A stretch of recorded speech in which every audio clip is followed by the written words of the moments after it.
Hey guys, what's up? It is Rob, and welcome to 8rack live streaming. So got some cool stuff to get into today. We're going to be doing more league stuff. Let me change my name here before we get too far.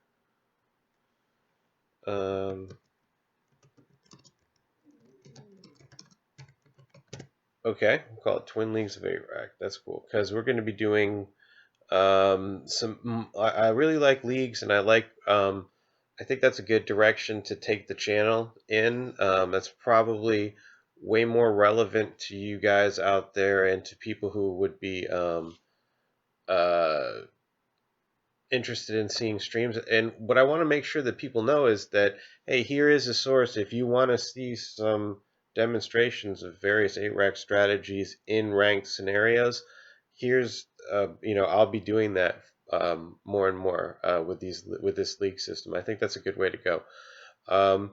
So let's find out a way to tell people about that. I think that's important. Let's do this really quick because I need all my things, all my stuff. I really did not take the time to get this squared away. Twin Leagues of 8rack is okay. All right, sorry about that. Technical difficulties are now over. Sweet. Make sure all this stuff is muted. All right, good. Any audio or visual problems, please type it into the chat and save me the headache of not doing that. So I kind of just threw this stream up here because I want to put this together. There's going to be a couple things we're going to be doing, so I'll tell you what we're going to be getting into. We're going to be doing Twin Leagues of 8rack, which is I want to run a MythRack through a league, and then I'll do like each video I'll do one I'll do a ranked of MythRack through the league, and then parallel to it, I'll do another 8rack version. And I'm debating whether I should do the pure mono black 8rack version. That would probably be the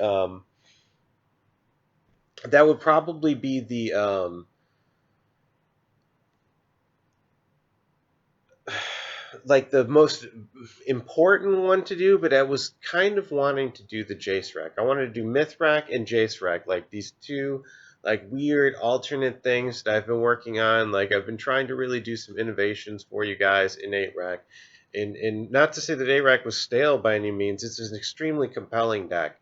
And it will continually provide you with interesting, meaningful choices that will make or break games. Like, so you're going to get like the power to have most games you have a chance to win is the thing if you're smart enough to take the play lines that will get you there. And it's not like Zoo where the choice between playing Goblin Guide or the choice is between playing I don't know, whatever, Kurt Ape versus Kithian or something like that. It's not those kinds of choices, which, yeah, some of them are meaningful, but not too compelling. All right, they're choices, I suppose, but to me, those kinds of choices are not very interesting to me.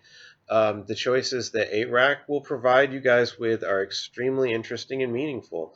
The games will go back and forth completely based on those. So we'll definitely be doing MythRack for one of the twin leagues of 8rack, and I'll decide on the fly. We'll start with that, and then I'll decide on the fly if it's going to be mono black, pack rat, tried and true, trusty, like my personal recommended list, the stock list, the list that I would recommend to anyone as the list if you want to go and you're not looking for just a one-shot deal. That's the list you pick up and you uh, work with and you grind out on a daily basis. So in any case, so there you go. So that's what we'll be getting into league-wise. Now, before we get into that, I wanted to kind of put this together because what this is, somebody mentioned to me about trying to come up with a Lantern of Insight 8-rack hybrid. And I've always wanted to do that, and I've never really been able to. But I think maybe, given it's time for a fresh set of eyes on it. I did look at it a long time ago when Lantern first came out. Back then, I was running Bridge main deck, and to be fair, it was warranted. We didn't have the options that we have now. We didn't have Pack Rat back then. It was not even a card, and even after it became a card, it took us a while to pick it up. Um, and it had been mentioned like casually, but not really understood, like briefly mentioned in the AREC thread. I'm talking about Pack Rat now, and then I just was playing standard and brought the Pack Rat into AREC, and it blew up. Anyway, so that's what Pack Rat really solidified the need for, or like started giving us more options and alternate ways of playing 8-rack. Pack Rat unlocked that for us, guys. Don't be confused about that. And then meta shifted to even support it more. Hey, good morning, Lockjaw. Is Lockjaw, is that like a yeah, 8 Lantern, yeah. So is Lockjaw, is that a reference to EverQuest? Um, if it is, that's awesome because I do play EverQuest. I still have like the level 105 some stuff. But anyway, um, whatever.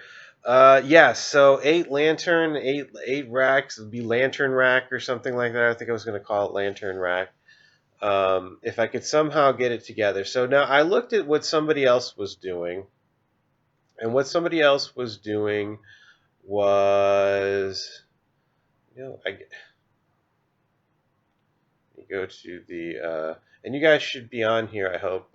Come into the chat channel, the other chat channel, guys, if you want to. I highly recommend it. It's cool. It's a Discord server.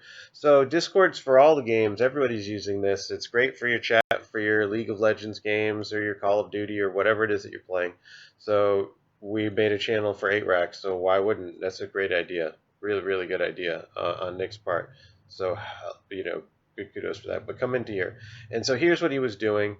And I like it, and I really like the idea. Something that I hadn't considered is this notion of running Necrogen Miss on top of Lily. Because here's the problem with hybridizing Lantern and 8-rack. You have to cut into the core. You have to. Okay, so forget about critters are not even a consideration, and yeah, there is no whatever. Plan B is out of it. So we just got to look at the core of 8-rack. What can we keep and what do we not keep? And the bridge is that's critical for Lantern. You have to hide behind the bridge. Now, unlike 8-rack with bridge, Lantern protects its own bridge. You have a much better way of keeping them off of stuff that's going to hurt it. And the Lantern Ghoul Caller's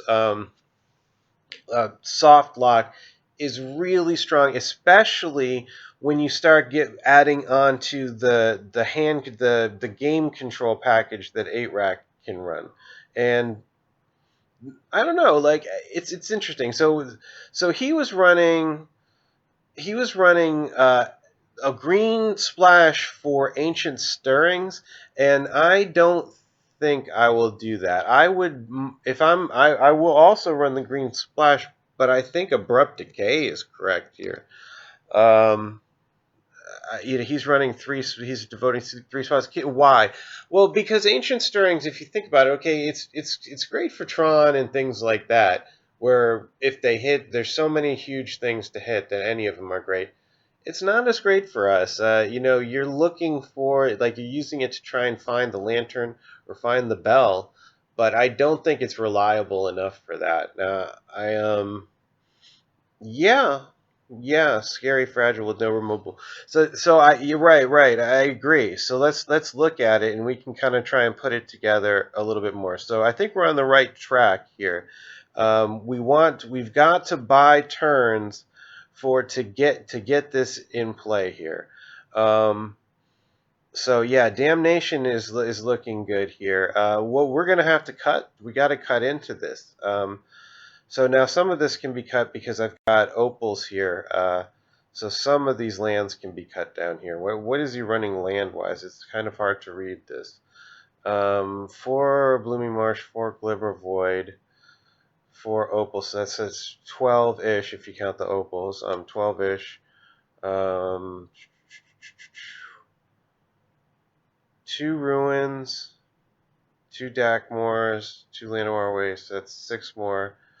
That's 18, 19, 20, 21, 22. 22 total, and that includes the 4 Mox Opals. Okay, I guess that's about right. The Opals would be like, yeah, they would be considered, yeah, that would be good here. So he's running the Glimmer Void.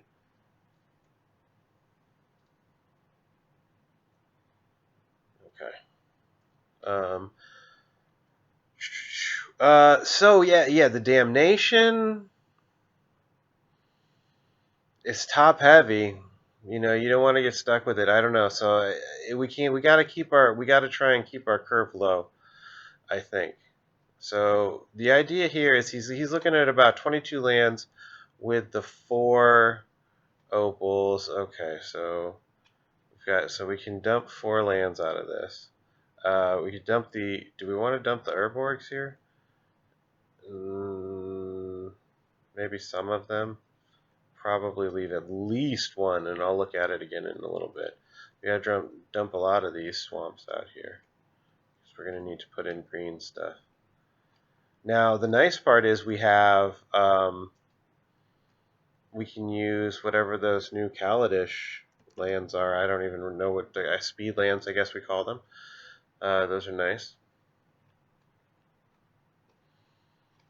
Alright, so,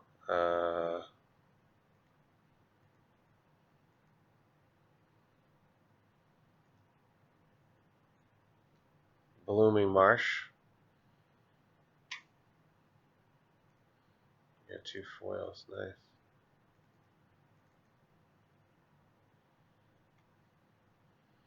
It was weird when I was picking these up. I found some people that were selling the foils for less than the regulars. I'm like, okay.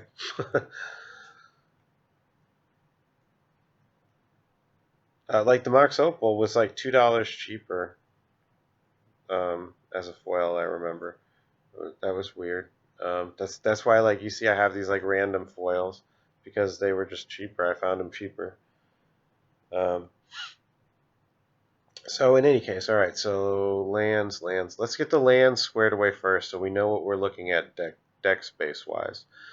So we got that. We're gonna want Verdant. Reset. We want Verdant Catacombs here. We're not going to have room for Mutavaults, and Mutavault isn't part of our plan in this. Dakmor would be, because we're definitely going to have a Ravenscrime angle. So I need 4 more lands, and they got to be greens, and they're going to be, what is it? What's the Overgrowth?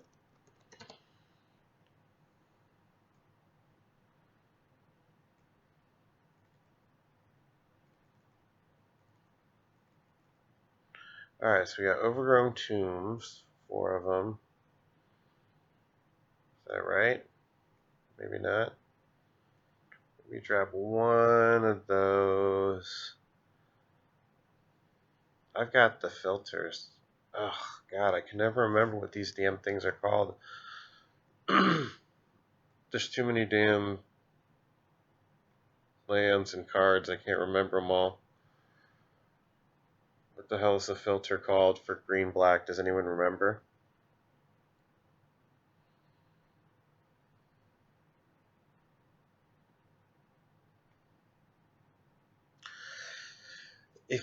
So Lockjaw says if you do the green splash, you could add elements from Lone Pox package, running Smallpox instead of removal.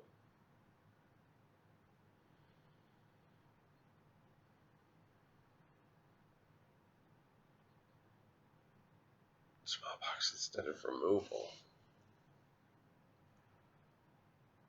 I don't know. That's too many things now. Twilight Mire, thank you.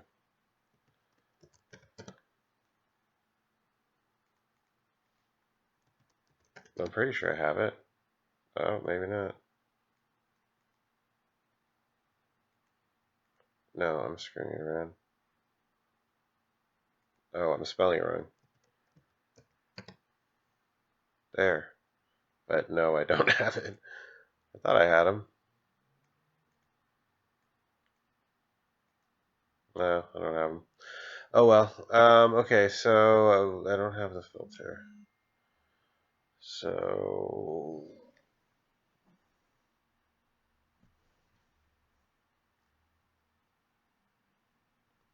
sorry, I gotta keep an eye on my phones. I'm at work right now, which is awesome. Anyway, so let's see here.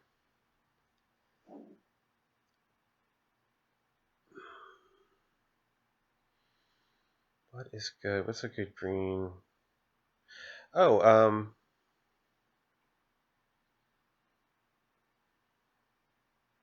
right, the glimmers. I figured the glimmers were budget concerns.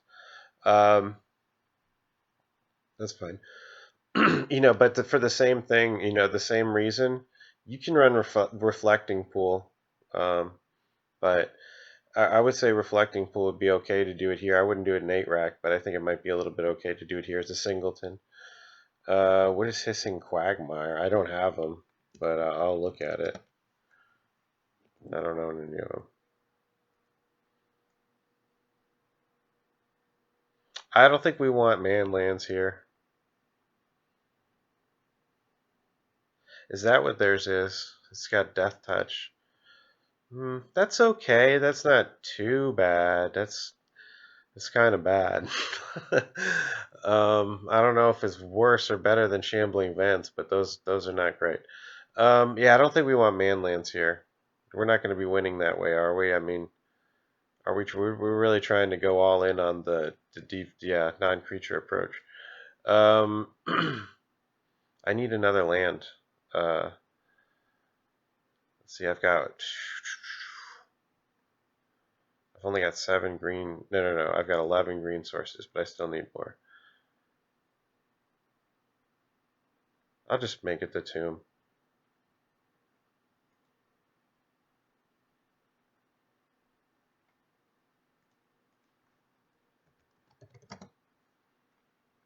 I already got all the tombs in there. I don't own 4 tombs? Jesus. What is the freaking pain land? I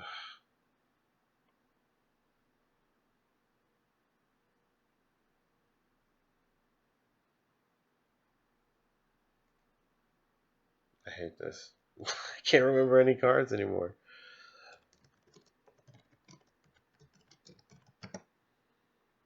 Usually comes right up when I do that.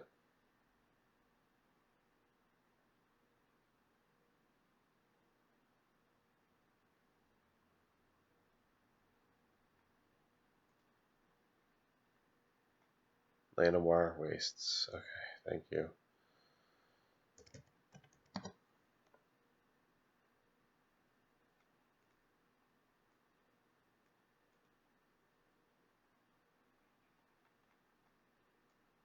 Those I have. Alright. There. Okay, so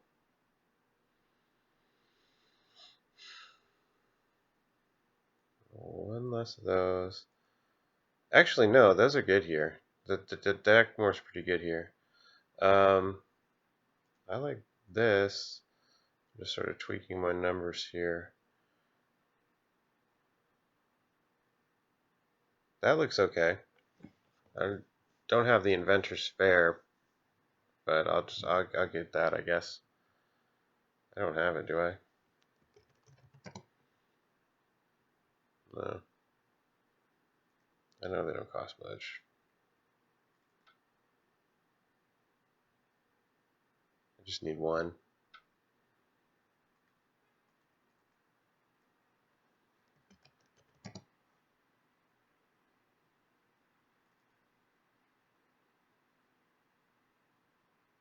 Eh, how much are they? Pennies? Fine, whatever.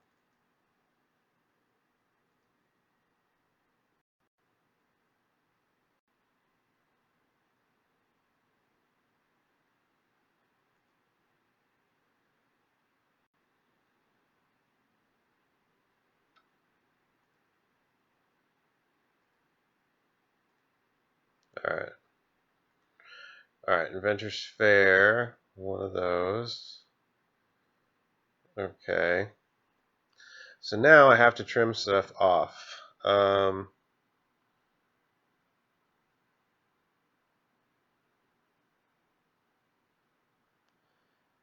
Yeah. Let's see what you were going with here. So you're looking at IOKs. Is there no Thoughtseize because of yeah, I'm guessing it's a budget concern. No Thoughtseize?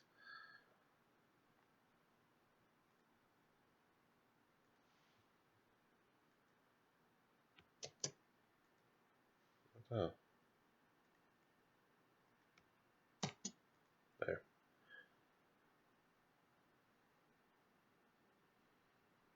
I think, let me see. And are you trying to do both? Do we have room for both? Yeah, okay, no problem. I want 4 abrupt decays. I think that's you definitely want to go that route. The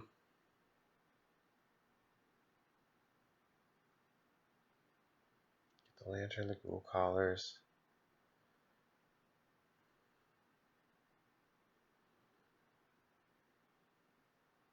It does seem hard to fit everything. It does.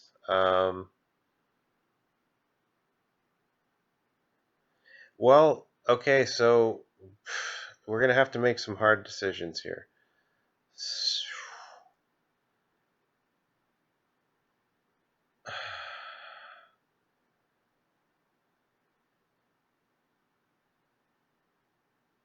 Yeah, yeah, I'll put one of them in the side. I'll put the decay in the side. Um,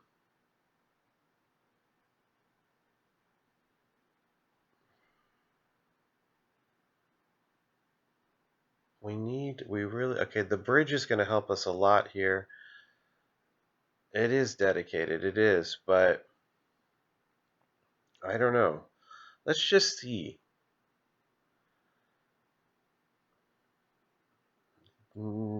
Yeah, you might be right. Is there a way, though? Is there a way? There must be. I think there might be a way. We can do it. We could find a way to mix Plan B and Pox. There might be a way to do this. I want to say I'll use this. Okay, look, it's got 61 cards. I'll tell you what. I'll dump one. I'll dump one IOK, and I'll just play it. This will be my warm up. I'll just play with it like that. Oh, what did I call it? I had to date right for you. Let me do.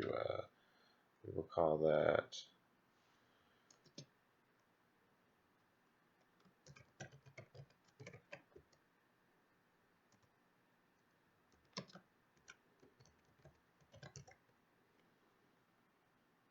All right. You think the Ancient Stirrings? Do you think I guess I could just try his plan first? Um, Let me just throw some stuff in the side real quick. Yeah, I think a 2 is fine here. I'm just throwing stuff in the side without really thinking about it too much, just so I have something. And I'm just going to play a couple quick games just to get a feel for it. And just for a feeling. Green gives us.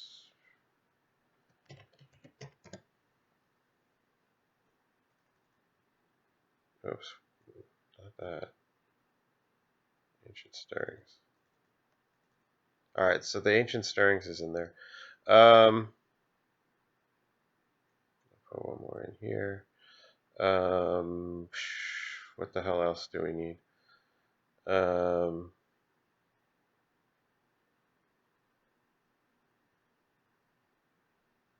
Okay, yeah. It doesn't find well, it does find some key pieces, so we'll see.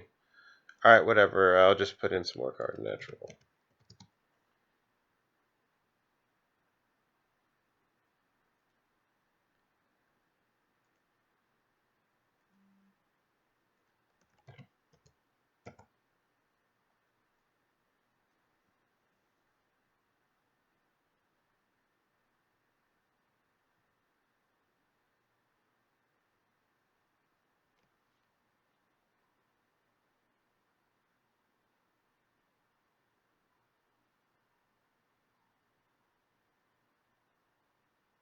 Okay. All right. Okay, so let's just go.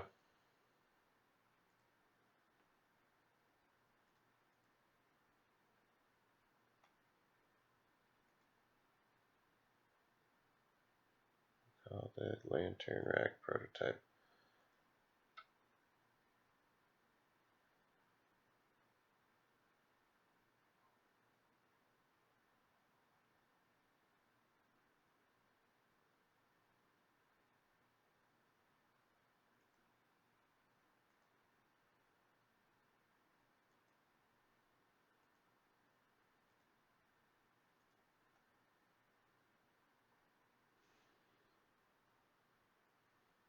All right, so this would be interesting to see. I'll say this. Do I want to go first? I have no idea. Yes? Question mark. Um,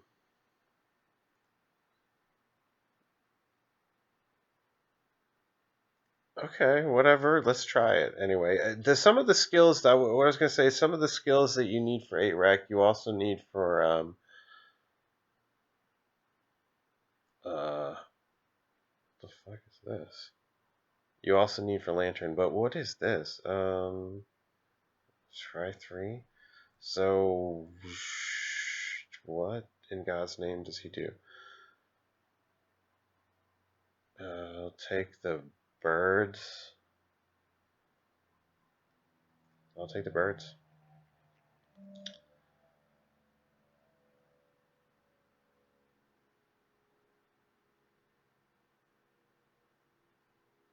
Okay, play this out.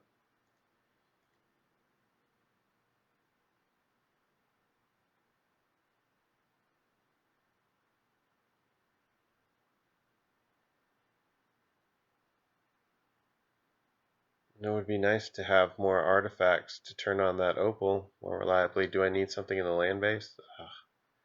That's good though. That's a good rip for us.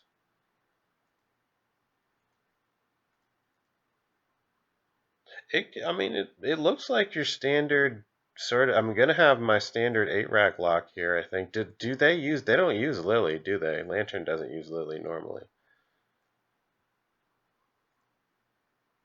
So I got the stirrings now too.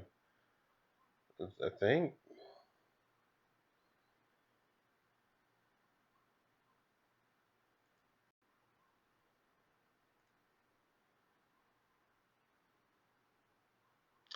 This has been okay. So hey,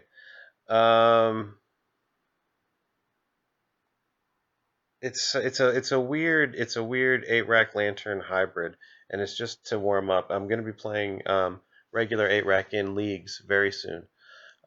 This is my just warm up for fun game. So here, I think I can safely do the ancient stirrings. So I find both of them.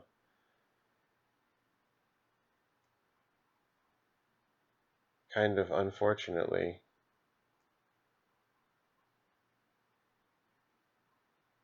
I'll take the lantern, of course.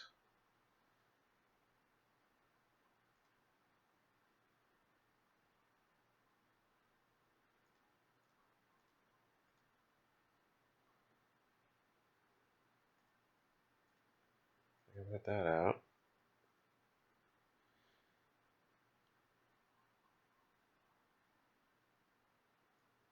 Ideas Unbound.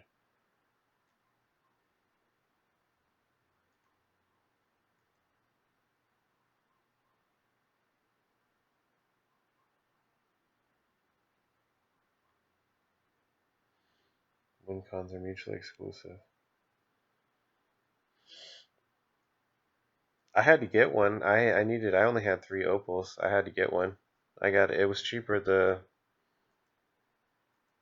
The foil was cheaper than the regular.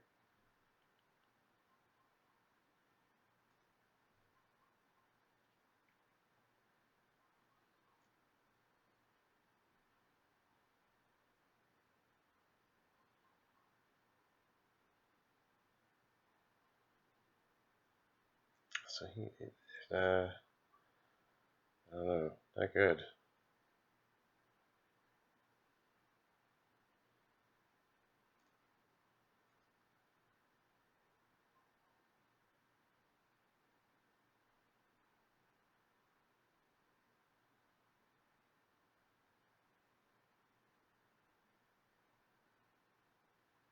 Ugh.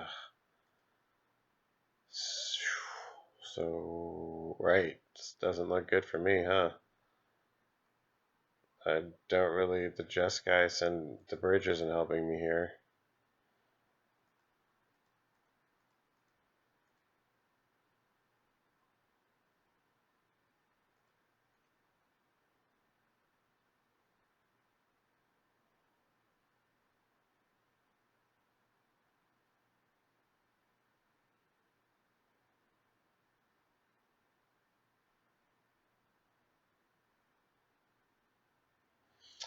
I don't know. I need the Ghoul Caller spell now.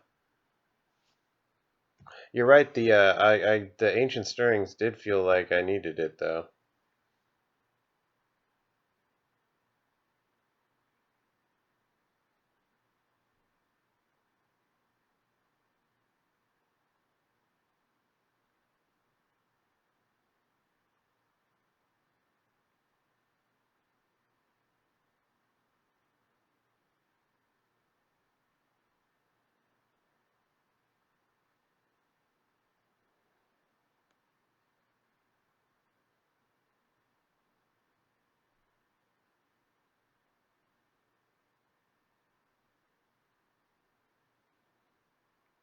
Yeah.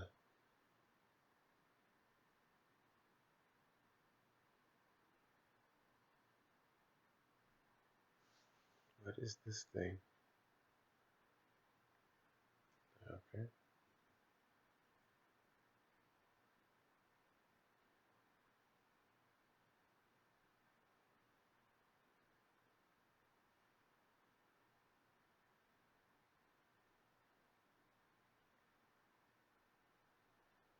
Does he? This has got to be a combo now. Whatever it is, I'm just gonna concede it out. I'm sure he combos out off of that. So I don't need the bridges. The damnations are good though.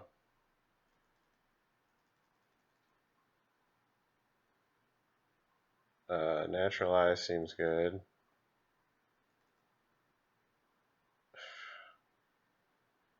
Fucking everything seems good.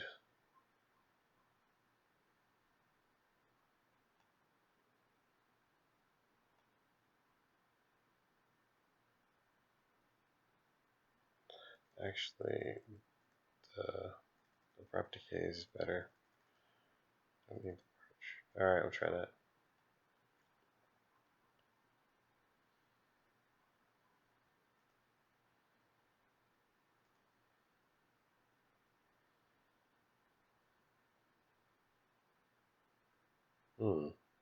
I'll keep it, I guess, because of the ancient stirrings.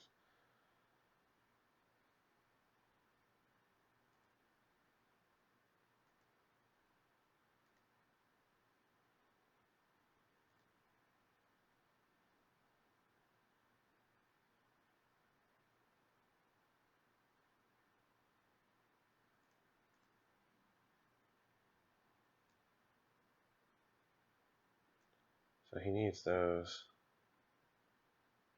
He needs that wish though too.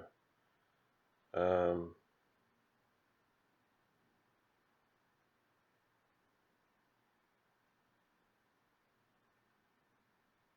take the wish.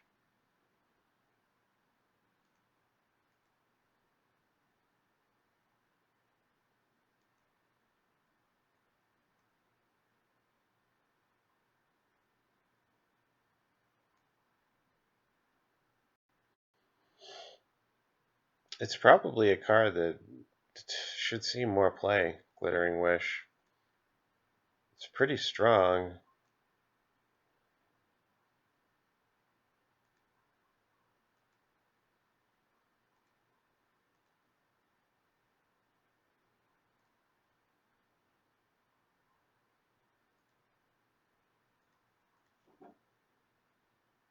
Mox Opals feel pretty bad.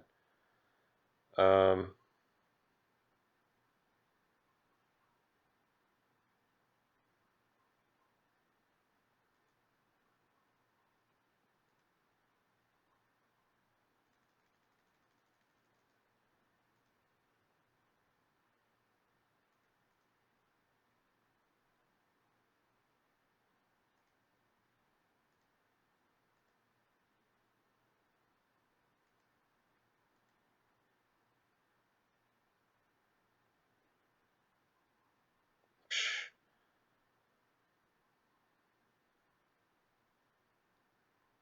yeah, I don't need it.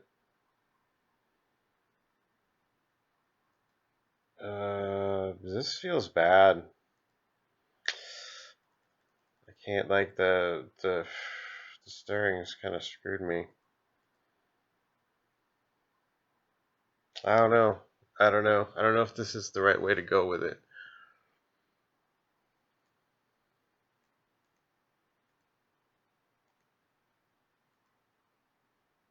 I know I didn't want to have to hit 2 lands with those ancient stirrings. But see, the thing is, what he's playing though, we might be not too bad here because Damnation sweeps his hexproofs.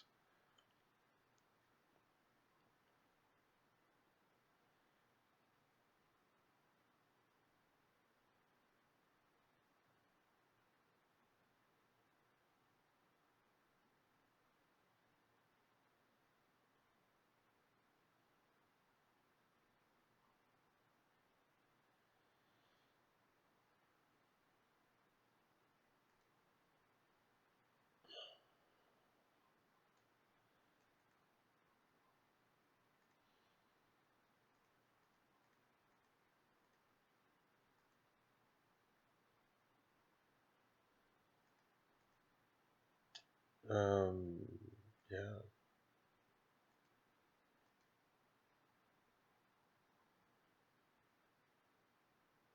Yeah, basically just fun.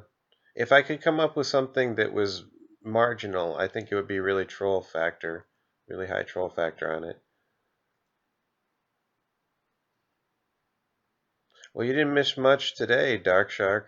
Oh, you gotta go. Um, but there's gonna be. I'm getting right back into 8-rack in a second here. I'm gonna go to Myth.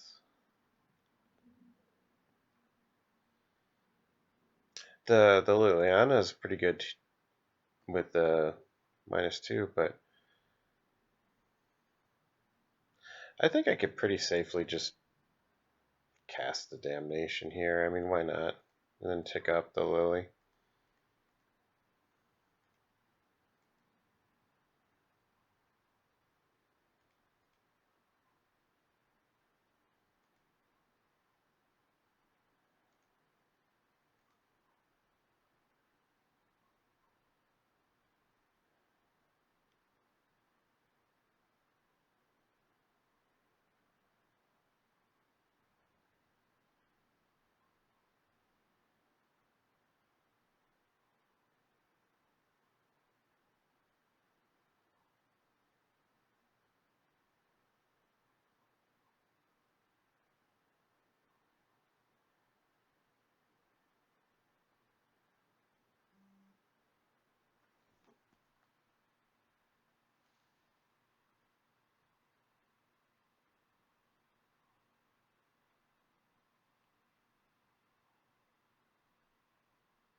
Okay. I think we're okay here.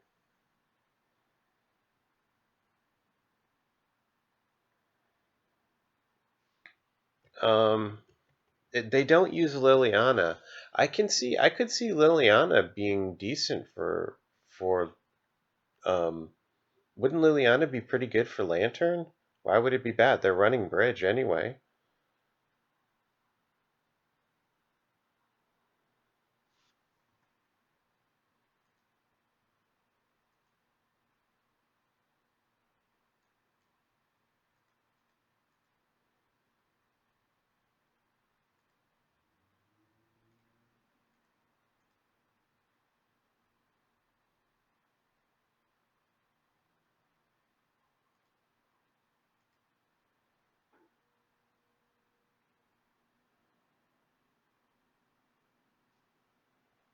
Seems like maybe we should.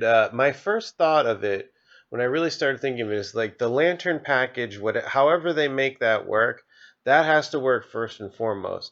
But we could use the lily and the racks in there. You know,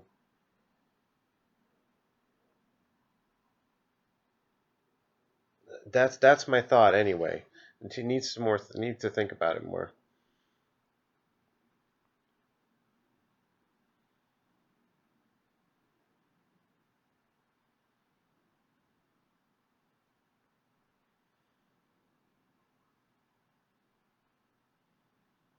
I can keep him off his game plan pretty well here. I think.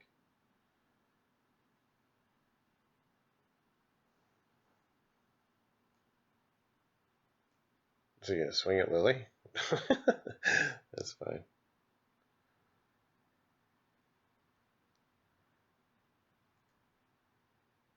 Okay, so we're making progress here. Okay, working our way towards it.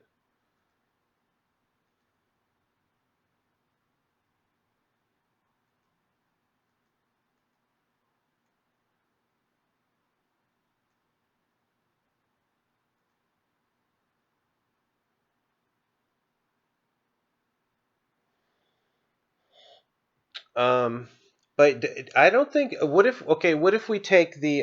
What if we're back in just? Okay, so picture lantern, and we're back in regular lantern. Now we just find all we take out whatever it is that lantern has. All we're looking to put in is Liliana and the racks because I think maybe that's all we need. And the rest of lantern should just be able to. They have some way to live on their own, right? Like I don't really play it too much, so how does Lantern stabilize under bridge? They use bridge, but how do they get to that point where they stabilize under bridge? We need to not interrupt that.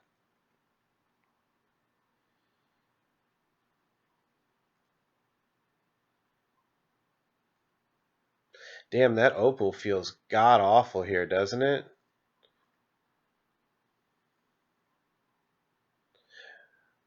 Well, I mean, the thing about Lantern is they just sit there and deck you, right? So they create scenarios where they can just deck you. So if they can create that scenario, then seems to me that they should be able to. I don't know. Wouldn't Lily be good there? And if Lily's good there, then the four racks while you're going through, you should be able to go through most of your deck while you're decking them.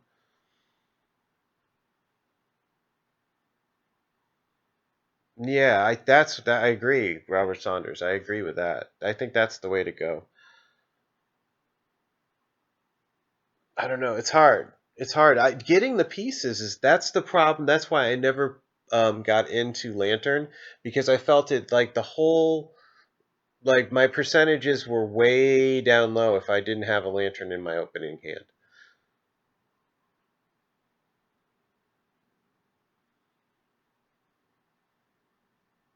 Yeah, I definitely need to redesign it. It won't stand the way it is now, and I don't think I can have. Well, maybe.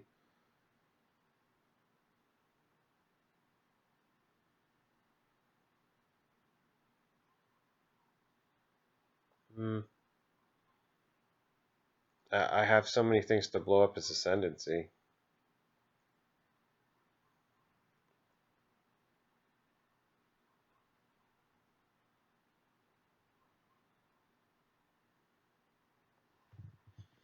Ashiok in 8-rack. I've thought about him.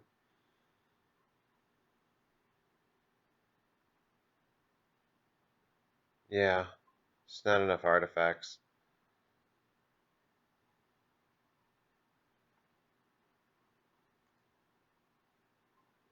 So I get this thing.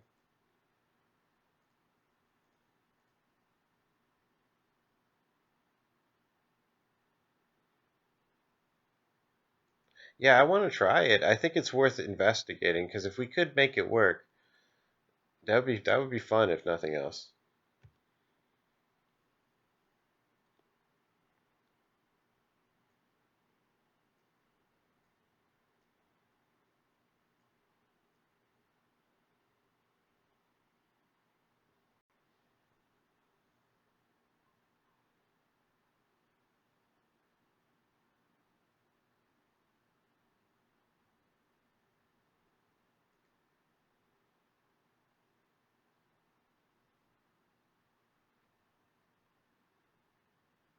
Hmm.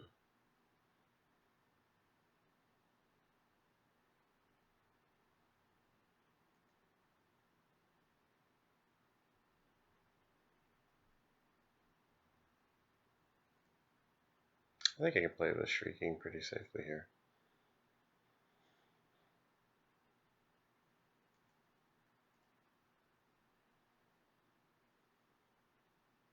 I think if he has an ascendancy, he's going to be motivated to get it out of his hand, knowing that the Inquisition is coming.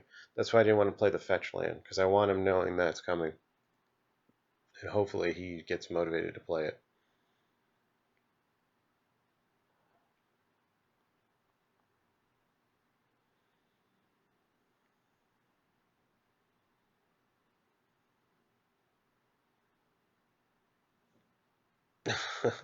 What's up, Deck to Deck?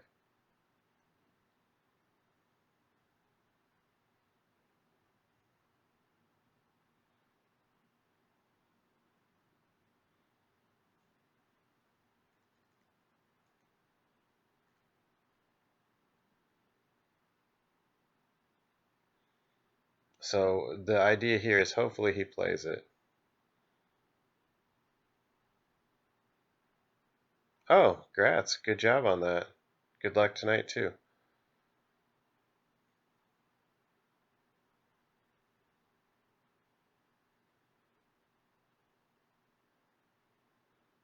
So he played that thing. Okay. That thing I can just kill. Ooh, the bell's coming. Very nice.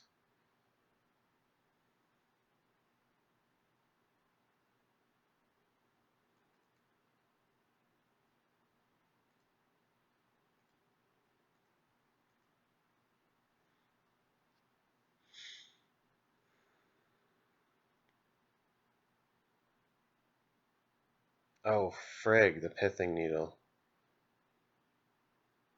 Wow, I can blow that up with my decay and my naturalize. Um, take,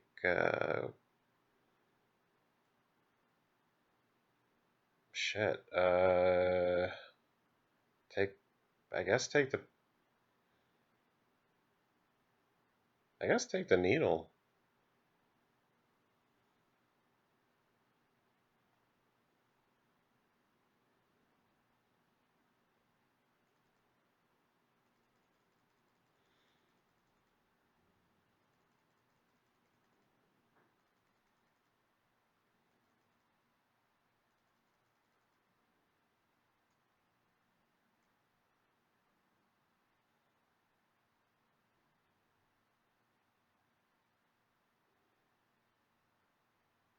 So I'm thinking he can Glittering Wish here, and then he can cast it, the Jeskai, but I can blow up the Jeskai.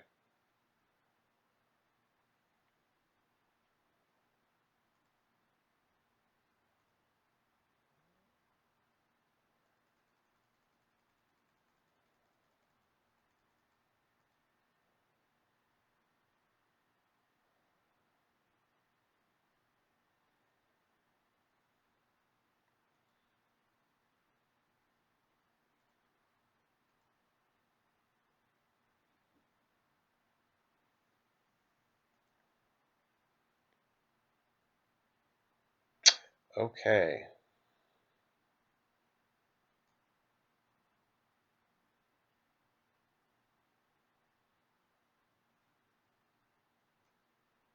I'll just blow that up for now.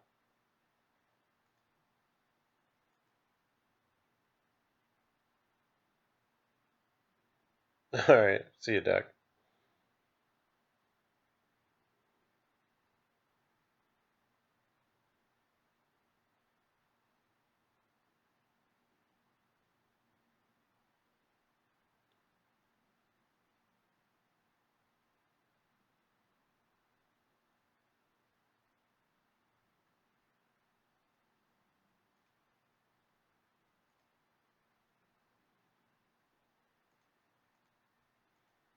Alright, so I'll just kill this thing now.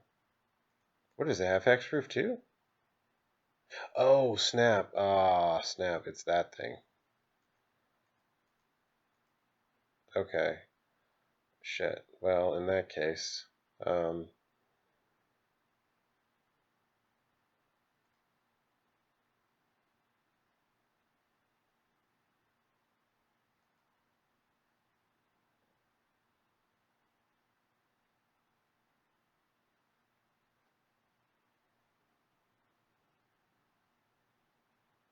still the abrupt decay. The abrupt decay is good.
I think this works.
I think we're okay here. I'm sitting there watching him combo, but the Jeskai blow up, I think, put a big stop to it. Oh, snap. He does get it back. Hold on. Should be able to.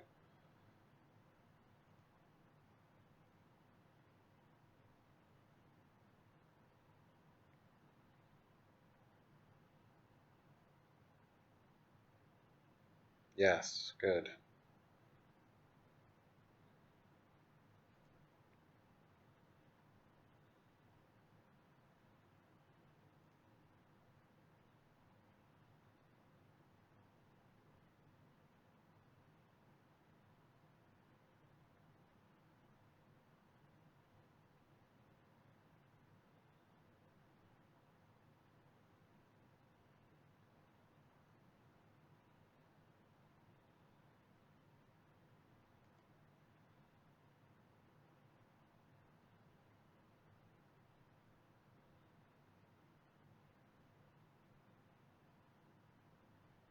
I can't stop anything now.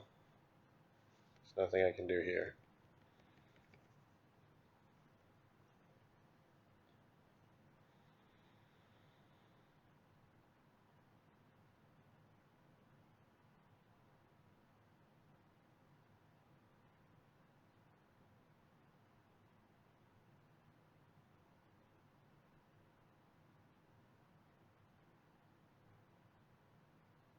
Scarsdale Ritual.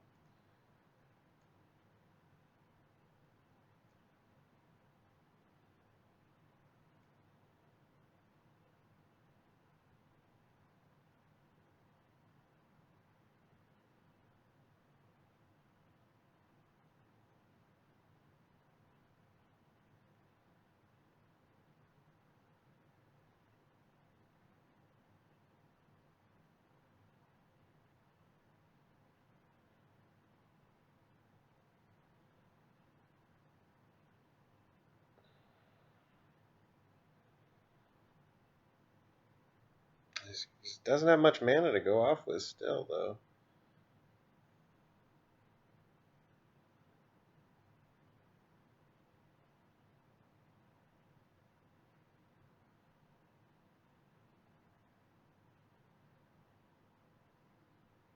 Ugh, God, watching this is painful.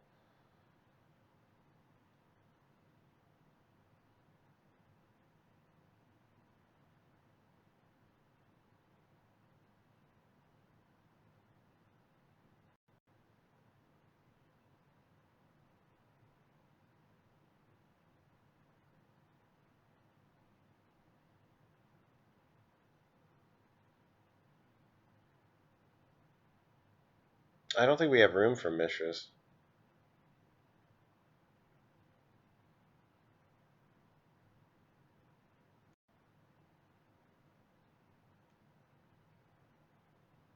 Ugh, I'm just gonna scoop. I can't sit through this anymore. I hate combo decks, guys. I'm not gonna lie. All right, so he probably would have won there. I don't know. He looked like he was comboing out. But that was not very fun. But yeah, what I do want to do is we're gonna do MythRack in league matches,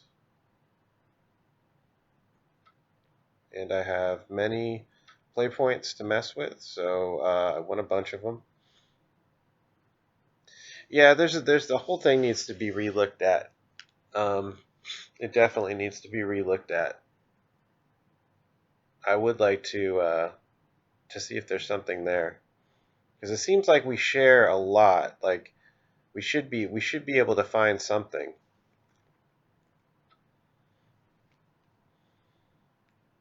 Just grab a drink while that's finding me a cue.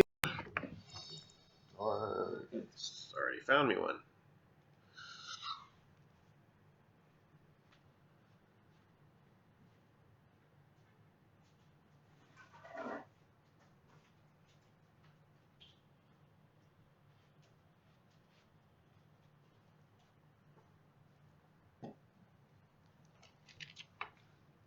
All right. Okay. That's pretty good, I would say. It's I'm gonna keep it. It has it's I can't get land flooded, so it looks pretty good.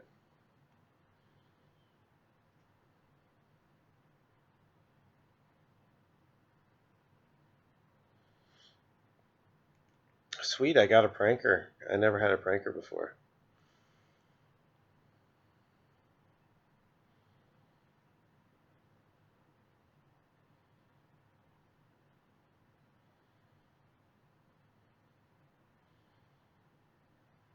All right, so I have a good hand.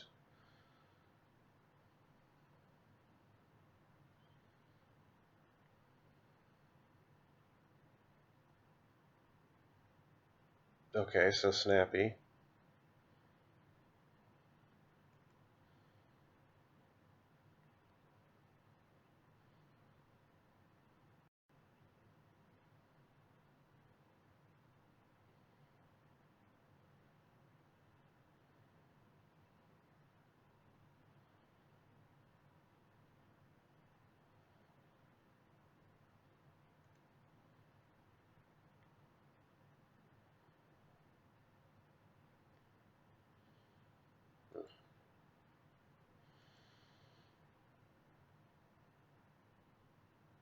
Alright, Ravens crime him first, and then hit him with the eye, okay. Um, it has pros and cons, Robert, and I think you'll see that it's definitely on equal footing for a lot of matches. But there's certain places where mono black is better, and certain places where this is a little bit better. So it has pros and cons. It's better. I would say it's strictly better than Tom Ross's 8-rack. So I'll go on record as saying that. It does everything Tom Ross wants to do without having the weaknesses he has. So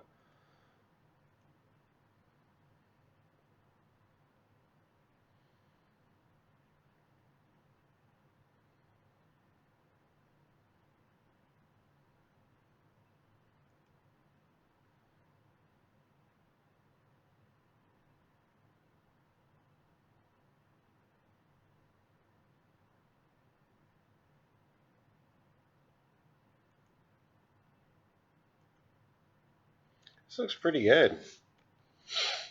So we're basically in race mode, or we will be very shortly.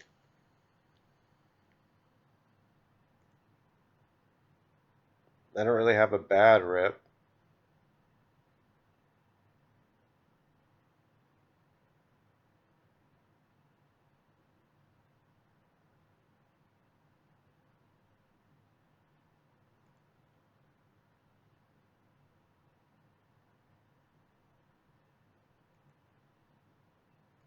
Down the Shrieking here.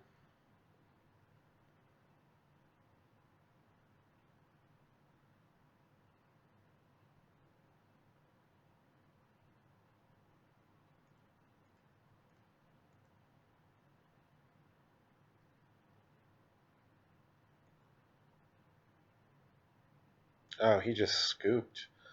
The smallpox demoralized him. He just scooped. Darkblast is going to be good here because he's running snappies. So look, I bet he's running like snappies, young pyro. I know what you mean, Robert. It's not. It's really not about. It's not centered around the smallpox. This deck, although it does certainly make good use of it, what it's centered around is Myth Realized, and the beauty of Myth Realized is that's an enchantment and it dodges smallpox, so it really lets us break the symmetry with a Plan B and still run smallpox. So that's why it's a strict upgrade to Tom Ross's strategy. The weakness to Blood Moon notwithstanding. And I think maybe we can find some way to get around that. The disenchants in the sideboard helped a lot.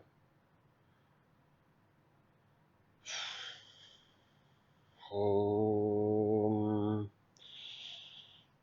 this could get ugly. I'll keep it because it's greedy, but it could get ugly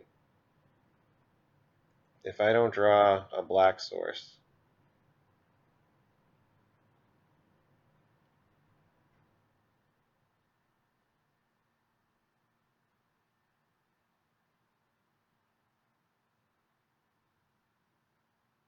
He'll take the myth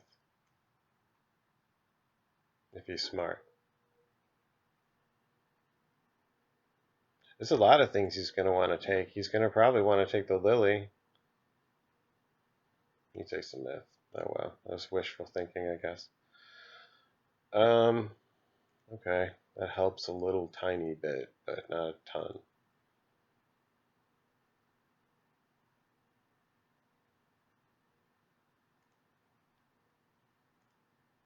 True tribute to hunger. What good is that? It's an instant at least.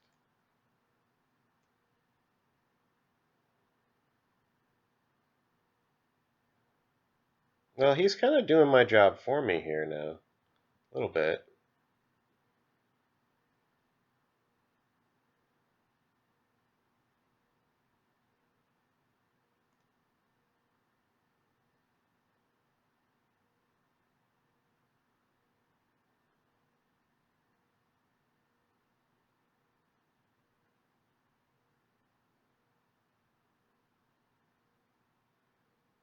Smallpox here. It's Ananda. Egg without egg without Lily. It's very hard to run it, but you can use Necrogen Myths as a budget replacement.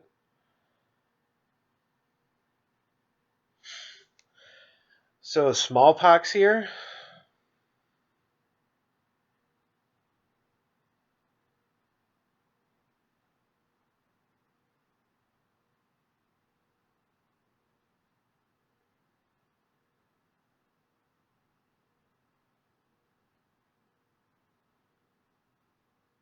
I want to catch something with the Smallpox. I can play the Mutavault here, I think.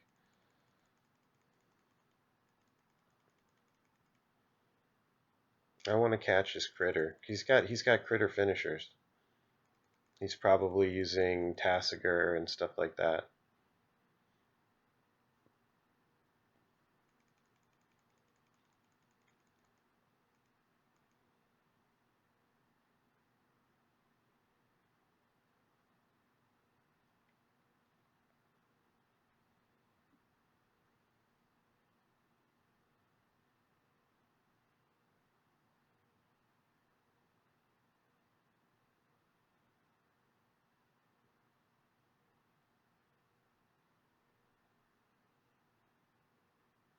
Do a Raven's Cram into a Smallpox.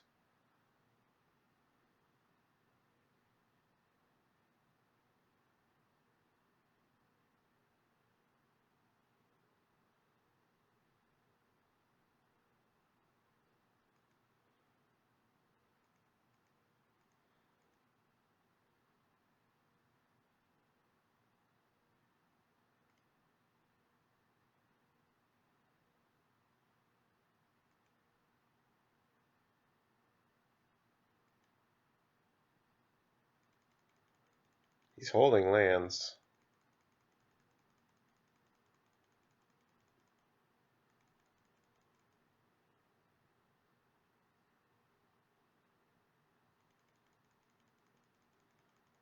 Let's see what I rip here. Be interesting to see.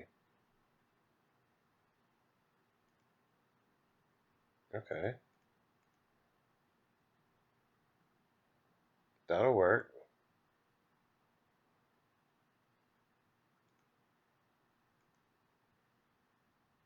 Oh, no, turn off all youths. Damn it! Well, he's probably sitting on a damn bolt anyway, but still. I wanted to swing there for sure. So he's got the reach now. Now I have the Smallpox. I wanted to swing there. Grr.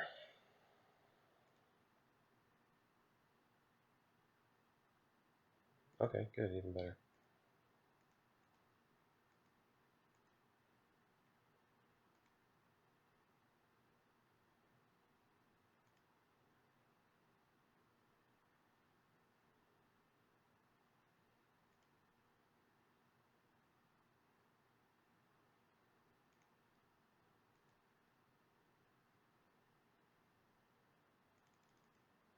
So we're racing, but we're like we each have like really slow clocks. See you, Matt. No problem. It's fun. I'll be doing more.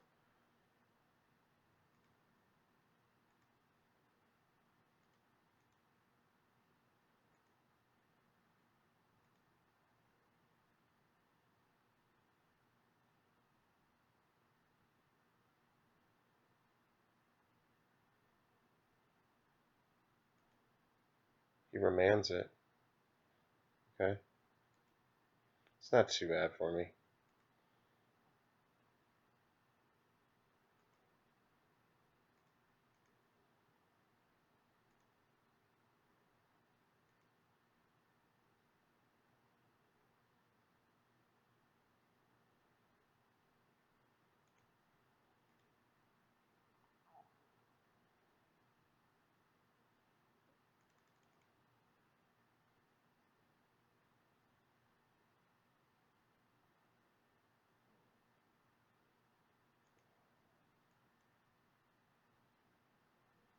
Okay, so what do we get now? Darkblast.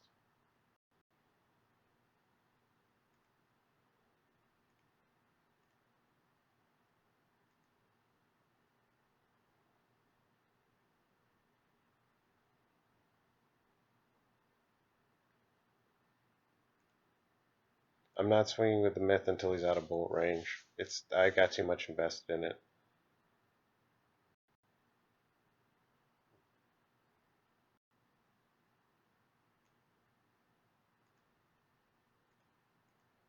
I'll Dark Blast my own dude to trigger the myth.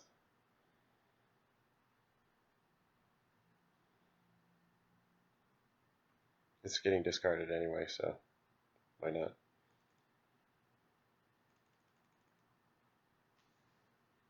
Yeah, that's true. It could be worse, Robert. I agree. It definitely could be worse.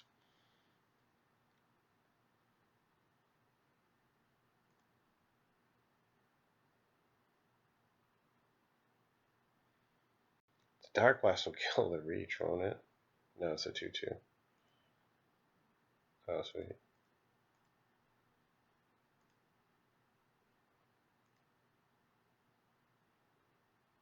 And he's got Terminate in there, so don't be surprised if this gets terminated here.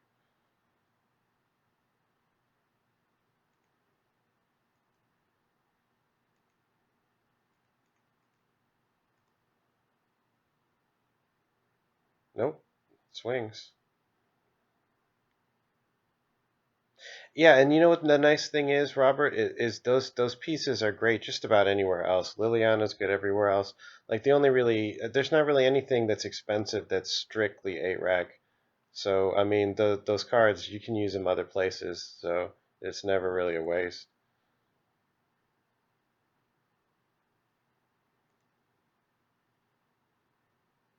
So the myth, look at the myth acting as my finisher here, completely covering my need for the finisher. Didn't need the rack at all. Worked great with the pox. So 1-0, stage 1. Why am I still on stage 1? I already did one deck. I already did one. I did it once. I should be on stage 2, shouldn't I? Or is that not what the stages are? I thought each time you go into a stage, you're in. I don't know. Whatever. Okay, it's 3 leaves in paper. Hard time wanting to buy her online. Yeah. Yeah, I got it. I mean, sure. I can understand not wanting them both. I do have the deck in paper. It's the only deck I have in paper, but I felt it was definitely worth it. Now that I have MythRack, though, I'd like to have MythRack in paper. I think I might make that happen. There really is no downside to Myth. You don't have it. It doesn't interfere at 1 CC, and it's an enchantment, so it protects itself in that it's a 1 CC enchantment, and you can't just get bolted or whatever. Any of the removal that we have.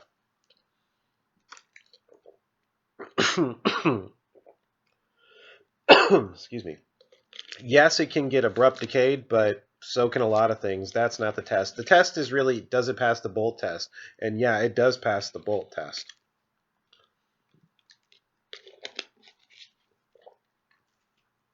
Mm-hmm. No, nobody's going to see it coming. Okay, so let's close that down. Now, what I also want to do is, so it's going to be twin leagues. So I'm going to run another league.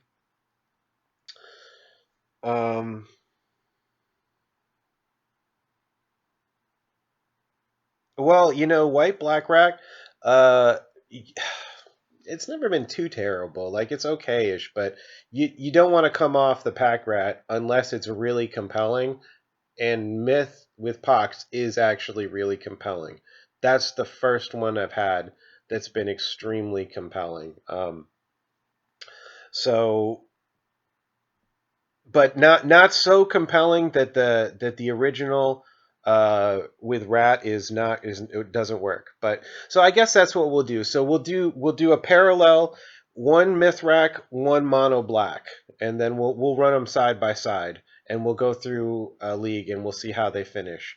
and that'll be a cool race between the two. Because even I gotta say, let me look at my list real quick before I just jump right in there. I want to take a look at the sideboard. MythRack is so good that it is starting to maybe make me think that it might be able to replace the stock list, maybe. And it's been a long time since I thought about saying that. So let's see what we got here. This is my standard. This is my tried and true.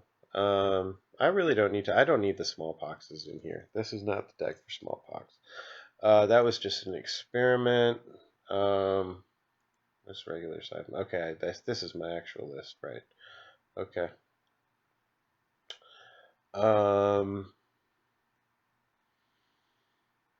Sure. Leyline of the Void. Let me think about that one. I don't want to fight Dredge, but I think I'll put.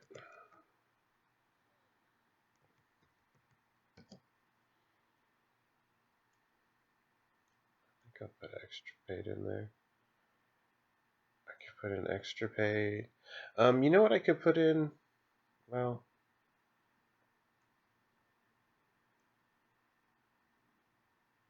I don't know. We'll try it. Do 3 Extirpate. Yeah, we'll do fine. Whatever. All right, give it a try. Maybe that's not right, but the deck I'm obviously very comfortable with. So we will. This is the right one, and we will join the competitive. Oh, it won't let me. Oh, it won't let me join 2 leagues. So I'll have to join the friendly. It shouldn't be too much different, guys. The people that are in there's good people in both. So I'll have to join the friendly with the Asylum Visitor. It's okay. It's about the same. Oh wow, it's less play points to join the friendly. I didn't know that. Okay.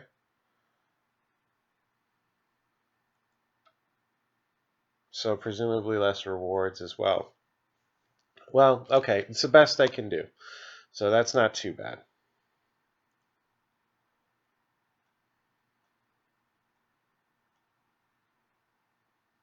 What cards are you looking for that aren't there, Robert?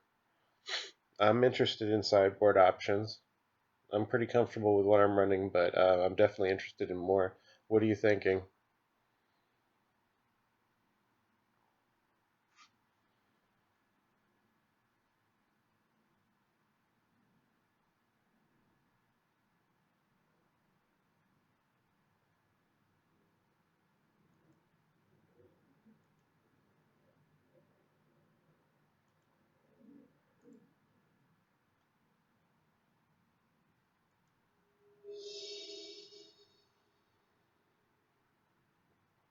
Oh, you just want to know what's in there? Okay.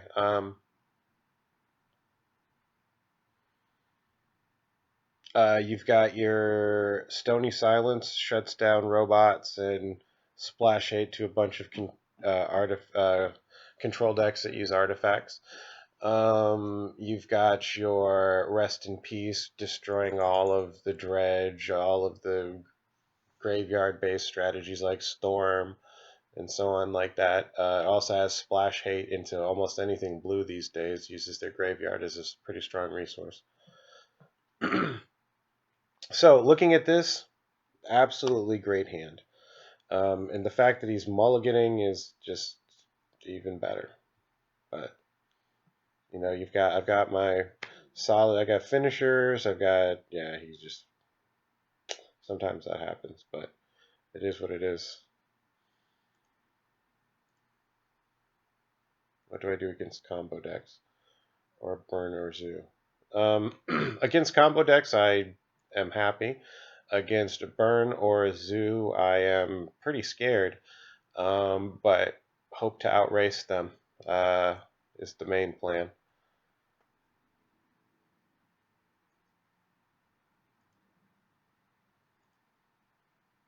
Okay, so he's on So he's on dredge. He's actually on dredge here. Now that I see that. Well, it's not.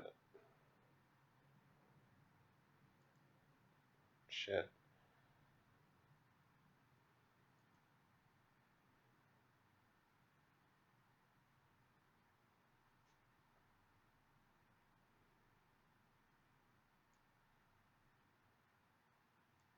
I'll take that. Usually they have those.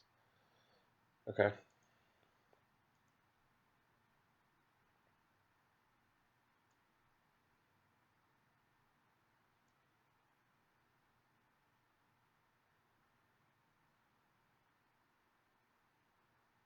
Lovely.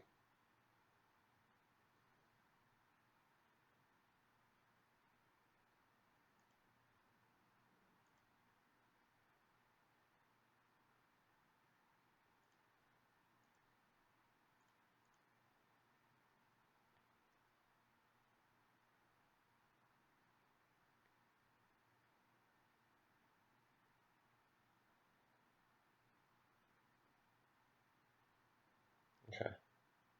This is not too bad.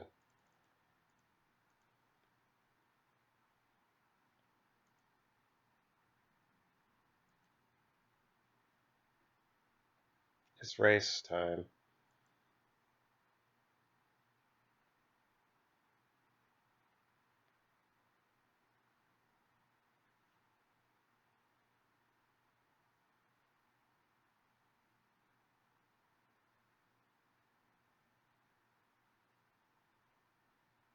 He's saying, Ananda is saying he thinks we should be mono black.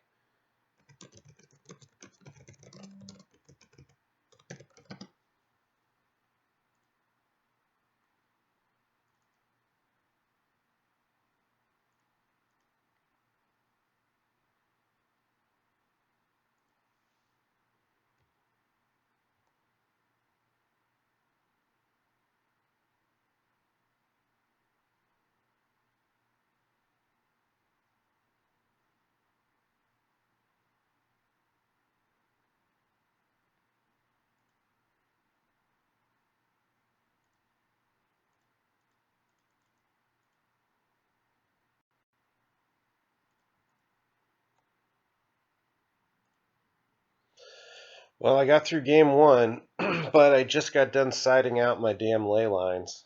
So, games 2 and 3 are going to be unclear at best.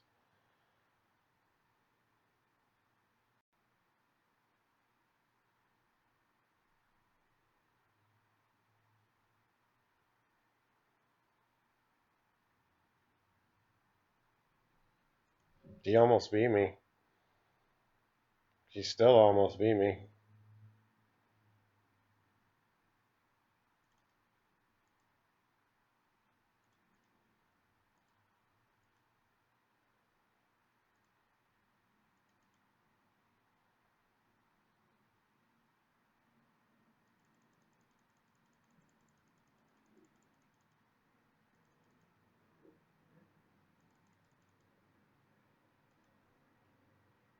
Okay. But I do have bridge now. And the extra pay. Um,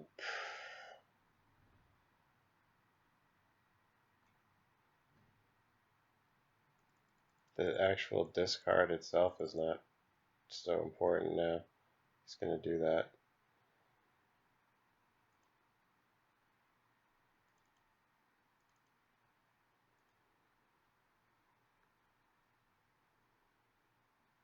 It is. It's hard to tell. I can't say that it strictly better. That would be a very tough call, tough thing to do. I'd say MythRack is the closest I've come to it. Okay, got the bridge. If he's not thinking bridge, which he might not be thinking, people don't necessarily associate ARAC with bridge these days.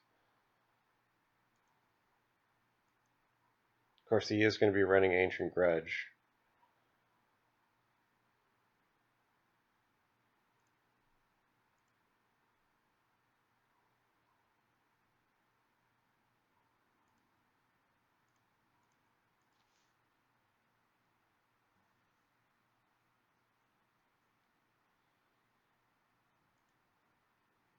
Nature's Claim. So he's running Nature's Claim, not Ancient Grudge. So if I can extirpate that, I'll be in good shape.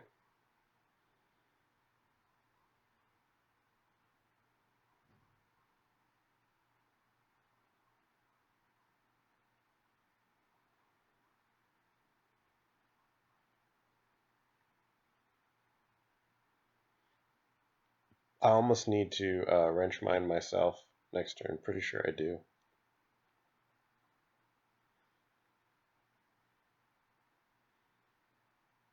Depending on enemy cards, I don't know. Yeah, I think I do.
She's got the Nature's Claim. It's over. Obviously. Okay, he did. Or what was it? Ancient Grudge. He's got both. He's got both, guys. That's going to be pretty tough for me.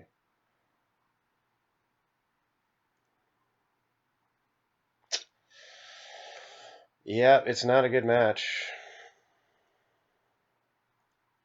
It is not a good matchup. He's running both Nature's Claim and Ancient Grudge. I don't think I have too much chance. Well, it's ridiculous against us because it's like the one deck that doesn't care about us discarding. The problem with Waste Not is that it wants to be played before you have control over the game, which you can't necessarily do. Like, let go of it.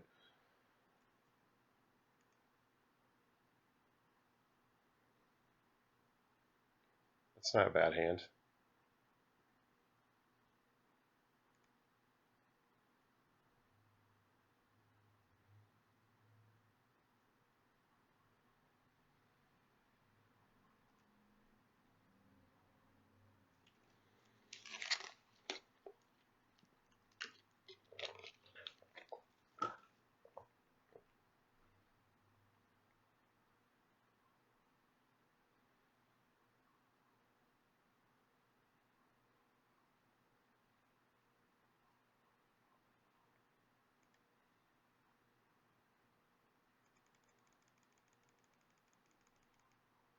He skipped his turn, or he mulliganed to no lands.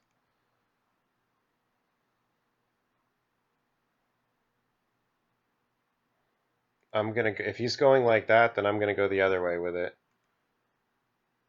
Then I'm just gonna go full burn, etc., or full critters. Now, if he's trying to build up cards so he can discard something, then I'm not gonna. So he is doing that. So I'm not gonna play that game with him. If he wants to play that, we'll do something else. We will do what gets quick.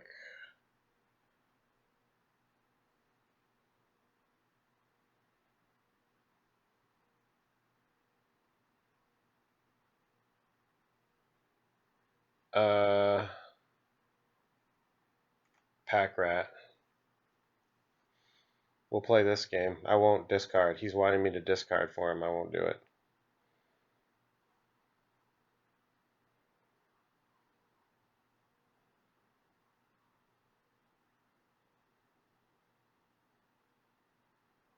Now I just have to get out of control faster.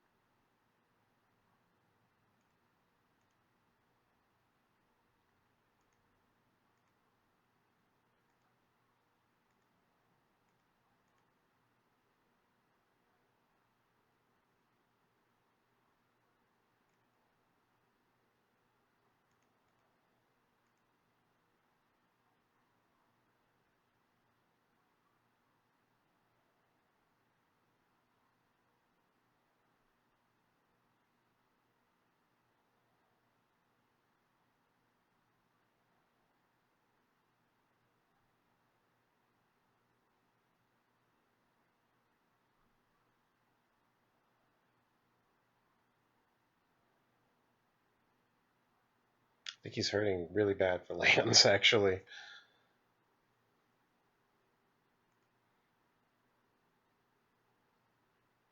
That's cute.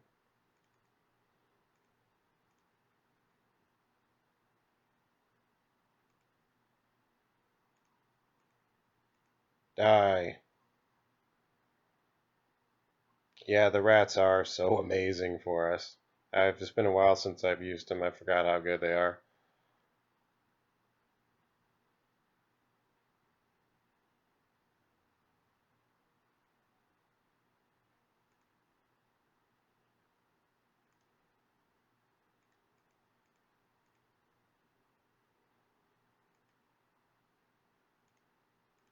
Dead.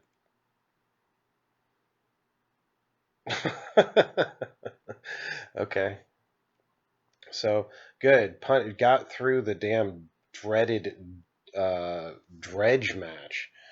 Man, that is not a good one to hit on round one, but I guess that shows you that you could never have done that with Myth. There is absolutely no Nixithid is that's old busted stuff that people were doing way back when they were talking about like Rakdos stuff. Nixithid's gone. Yeah, rats so powerful. You could never have done that with Myth. So that's really good, and I'm really glad I chose these two to do the dual twin leagues because now you can see the true advantages and disadvantages of both. You looked at Myth on the first thing, and it won the game. I mean, it was amazing there, no downside. But here, rats completely took over the game. No question about it. The rats won it for me. So you've got both things to look at here, guys. Um, but either way, hey, 1-0 for both leagues. That's pretty great.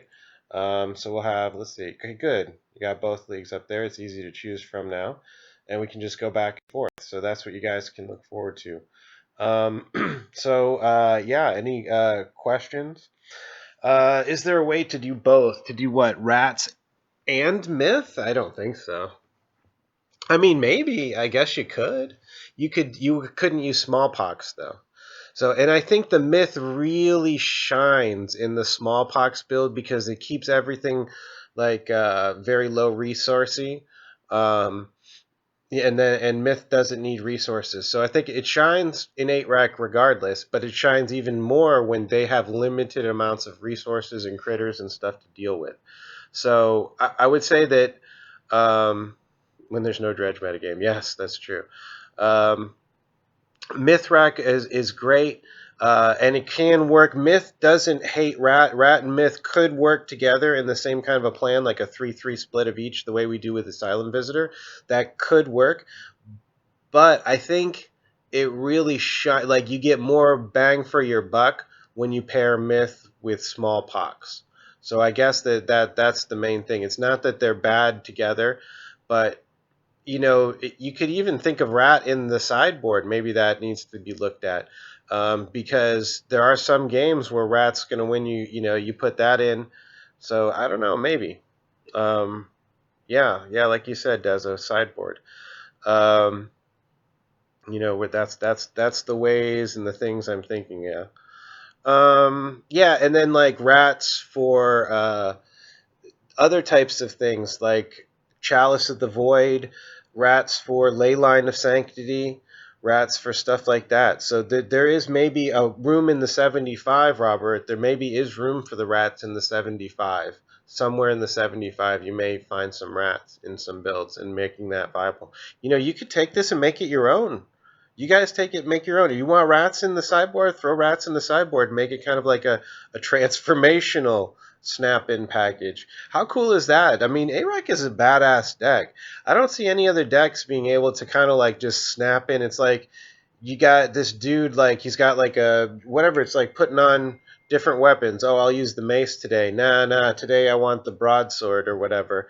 And you know, I'll use the two-hander today, or maybe the shield and the one-hander tomorrow.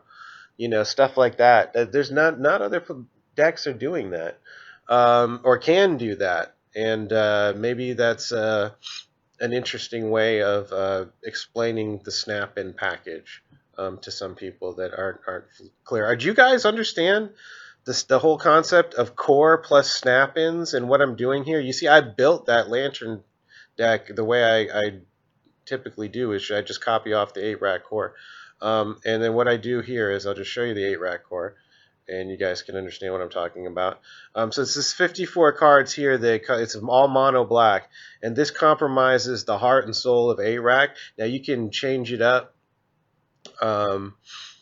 You can change it up into different colors and swap out a few pieces here or there, but these cards in these quantities need to be represented. Now, you can choose other cards to do their jobs if they're parallel, if they're lateral, but you need this volume, this density of it. If you don't have Lily, really it's hard to tell you too much because honestly, if you don't have Lily, there's a very, very effective budget rat version of this deck that runs great and doesn't require Lily. That was my best success. Like I tried running Necrogen Mists in a budget 8-rack, and I didn't have the power. Like it just felt like I was, you know, I'm used to a V8, and then they threw me in a 6-cylinder or something like that, and it just like, okay, I get it, but I'm just working, you know. It is an absolute strict upgrade to everything about the strategy. This is got to be equal to any other card as one of the most important cards in the deck, and it doesn't really run without it. Now that being said, like if you really want some fun budgety things, I could show you some of the rat stuff I did was pretty damn fun. I guess I deleted them now. Actually, I went through and cleaned out some stuff, but did I save any? No. There's some really interesting stuff you can do with rats and 8-rack that work very well. You get like this crazed. You want to talk about a crazy hybrid deck? It's like you get like a mini rat swarm thing with pack rats, and then there's like another pack rat at the same casting cost that's kind of like him, which is power and toughness are equal to rats. So it's like you get these guys, you get your other rats, and then you have Lily, or you have anyway, your regular 8-rack game plan. But it is tough for me to recommend 8-rack without Liliana. What I can recommend is you know, just save up and buy them piecemeal, and use the Necrogen Mists until you have to, and just it's a foregone conclusion. You just gotta save up and get them, bro. There's really no escaping it. It's becomes so much of a handicap to try and play it without Liliana that you have to look at other cards, such as like swapping out other cards to cover your weaknesses. Now I need more removal. Now maybe Bridge looks a lot better. Or do I have room for, you know what I'm saying? Like there's like you have to take the deck in a two. Well, you get your money's worth. Listen, if you buy them online, I doubt. What are you going to lose? A couple bucks on them if you have to flip them. You can buy them online, use them for 6 months, and you could flip them and maybe lose like just a few bucks on them. So it's not like, I mean, yeah, it's annoying, but it's not like you're absolutely throwing your money away. You can flip them easily, and Lily isn't exactly going down. If you look at it historically, it's only gone up. So it's not a total waste of money, and you can get your money out of it if you want. Um, just a thought. Like, I mean, you figure a 10% loss you want to take anytime you flip them like that. You're looking to buy cards, use them, and then potentially get your money out of them because you need the cash or whatever. Assume a 10% loss, but the longer you use them, the higher value that 10% goes to. Like, you get a hell of a lot of playtime hours for that 10% loss. It's really not bad. So, if that's what you're looking at, that's the way I look at things. But, it's a hobby and it has a certain cost associated with it. So, yeah, it's tough for me to try and help you out, though. I think we look at different strategies. You have to look at the whole deck completely differently without Liliana. Now you really need the bridge and stuff like that. Maybe, I don't know. Any case, yeah. I mean, so what? Just you don't need it all right now. I mean, get one here and there. What are they now? How much do they go for? I don't even know anymore. I was curious.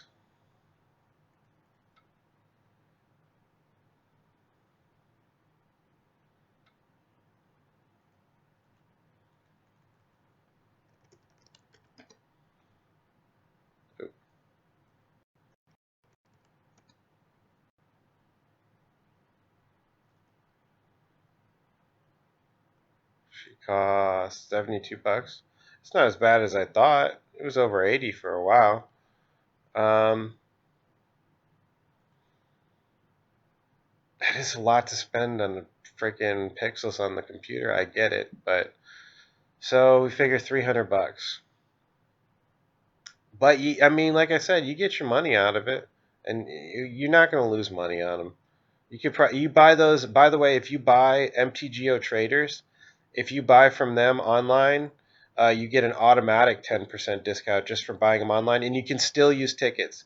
You don't even have to use a credit card. You can still use tickets. You just place the order online, and just type in your username and tell them you want to use tickets, and yeah. Yeah, so it's not too bad. Is they're not like 120. I know they're way more expensive in paper, um, and I don't expect that to go down anytime soon. So if you have them in paper, your investment is pretty set. Um, but yeah,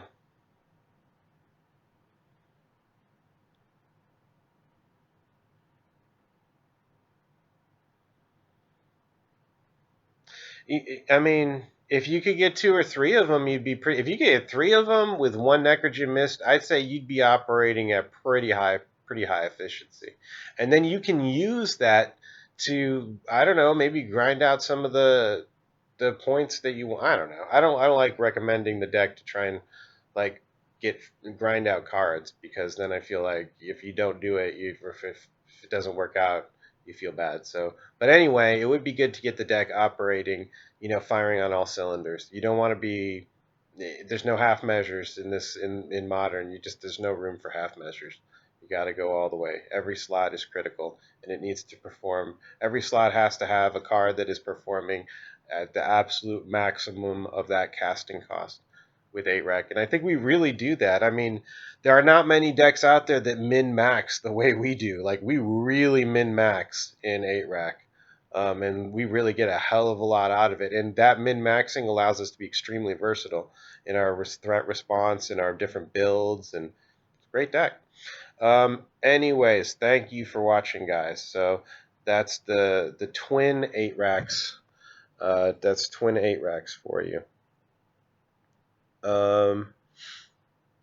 That's not bad. They're only $100 on paper. Well, you figure $110 a pop. That's still, yeah. It's not nothing. I'll give you that. It's definitely not nothing. It's one of Modern's most expensive cards. So, but it's worth it for 8-Racks. For our purposes, there's really no substitute that's going to do what she does. So, it's like automatically broken symmetry for us, and there's not many decks that use Liliana to the fullest capacity the way we do.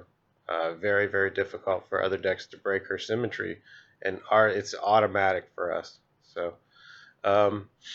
great. So, 1-0 and 1-0. twin eight racks. We'll see who finishes best. That's going to be fun to watch. So stay tuned for that. Please thumbs up and subscribe.